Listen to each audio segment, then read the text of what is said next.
Alferd Packer, a self-proclaimed mountain guide, walked into the Los Pinos Agency, a Ute reservation government, located in the Colorado Territory in April 1874, without the party of prospectors whom he was last seen with in February. It didn't take long before the local folks began to ask questions. Packer responded, saying he had suffered frostbite and had been left behind, also stated, he didn't know what happened to his clients nor where they ended up and was left with no choice but to walk out on his own. Speculation over the fate of the missing men followed Packer from saloon to saloon, where he flashed several wallets, raising more questions as to whom they belonged to. The talk grew louder from men who had entered the San Juan Mountains with Packer a few months before.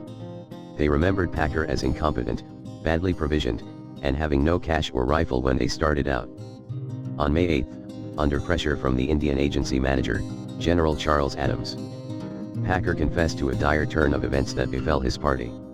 Starting with the oldest, Israel Swan, 65 years of age, Packer explained, had succumbed to exhaustion, cold, and starvation. Due to the severe winter and being cut off and unable to continue on, Israel was eaten by the survivors. As others in the ill-fated party also died, each, Alfred said, agreed that they too would be eaten to save the others. This became a matter of fact until only Packer remained. He confessed to eating human flesh until the snow melted enough to find his way out of the wilderness. Sure, he took the dead men's valuables, they didn't need them anymore, Packer said with a smirk. A group of concerned citizens forcibly escorted Packer to the fatal site but found nothing. Packer was arrested on suspicion of murder and put in jail in nearby Saguache. The following August, an artist sent out by Harper's Weekly magazine to illustrate the fabled West came across a gruesome scene on Slumgullen Pass, just above the Gunnison River. John A. Randolph, the magazine's illustrator, carefully sketched a group of 5 hacked-up corpses. His report brought the coroner and many locals running. After burying the bodies, the crowd returned to Saguache to find that Packer had managed to escape the jail and frontier justice. He wasn't arrested until 9 years later, when someone recognized him in a Wyoming saloon. Emergency cannibalism was no crime then, or even today in the United States.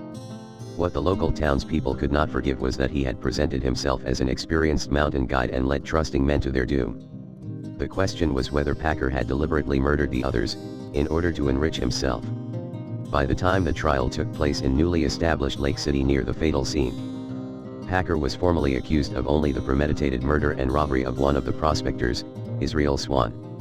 Swan's relatives claimed that Israel left with more than $6,000 in cash and gold.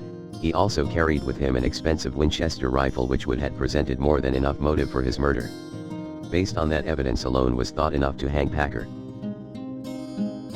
Alfred G. Packer was born in 1842 in Allegheny County, Pennsylvania, to James and Emily Packer. He enlisted for the Union in 1862 in Company F, 16th U.S. Infantry Regiment, Minnesota. He was honorably discharged shortly after for epilepsy. He enlisted in an Iowa regiment and was discharged again for the same reason. He decided to try his luck out west. In 1873, Packer cited his value as a mountain guide to gain entry for a group of prospectors into a larger group headed for Breckenridge, Colorado. Whether Packer had ever been in the area before is unknown.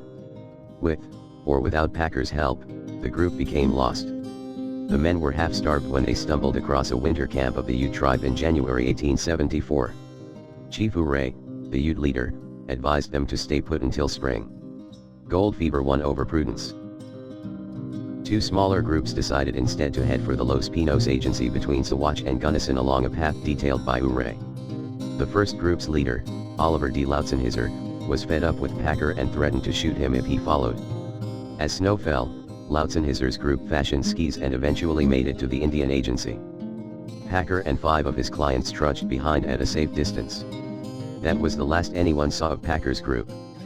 Packer took the stand in his own defense. He said he led the 5 men away from Ouray's recommended path to higher ground where the snow was lighter. They took shelter in a wooded area overlooking the Gunnison River, stranded by a blizzard. Provisions ran out and despair turned to madness.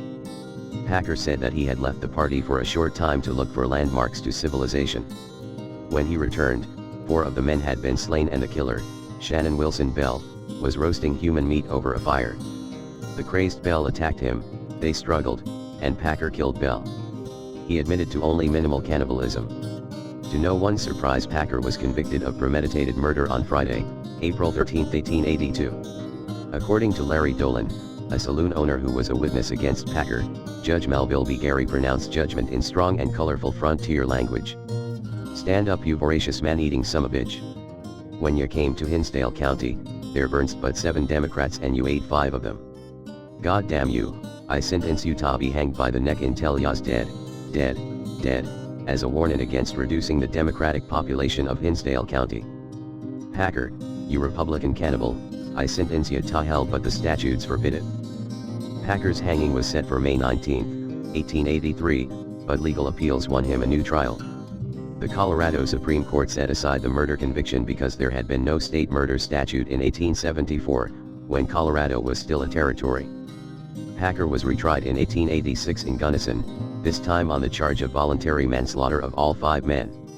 He was sentenced on June 8 to 40 years in the state penitentiary in Cannon City. He was then 43 years old. Packer was a model prisoner who kept busy with woodworking. A magnificent dollhouse he crafted is displayed in the Hinsdale County Museum in Lake City. After 16 years, Packer's bid for parole was rejected. His case came to the attention of Denver Post reporter Polly Pry. With the support of her paper, she appealed to Governor Charles Spalding Thomas for Packer's pardon. Thomas refused and cited threatening letters. He went on saying, "It was the foulest compositions that I have ever read." These were said to have come from Packer, written to his unsupportive relatives back east. The Denver Post campaigned to free Packer, and in 1901, Packer won conditional parole. The owners of the Denver Post, Frederick Gilmer Bonfils and Harry Hightaman, reportedly had plans for Packer to join a traveling circus they also owned. Governor Thomas thwarted that idea by requiring Packer to stay in Denver for at least 6 years.